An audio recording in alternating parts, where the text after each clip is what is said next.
నిజంగా వరలక్ష్మీ వ్రతం చేసుకోవాలని తాపత్రయం ఉంటే ఆ రోజు పొద్దున్న చేసేస్తాను అనకు. 4 రోజుల ముందు చదువు. అసలు ఏమేం కావాలి?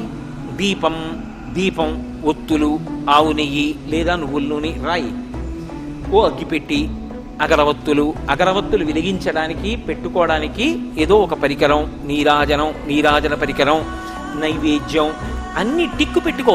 మీరు ఒక్క మాట జ్ఞాపకం పెట్టుకోండి, పూజ అన్న మాటకు అర్థం ఏమిటో తెలుసా? మీరు పీటల మీద కూర్చున్న తర్వాత పూజ ప్రారంభం కాదు.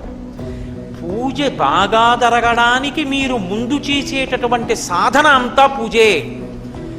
పూజ చేసుకోవాలి తొందరగా. అన్నీ స్నానానికి వెళ్ళాను అనుకోండి, స్నానం పూజ ఎందు అంతర్భాగం అవుతుంది.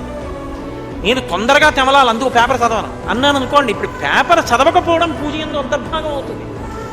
పూజ తర్వాత చేద్దామని పేపర్ చదివాను అనుకోండి, పూజకి భంగం అవుతుంది. అందుకే పూజ చేస్తూ ఏం చెయ్యాలి?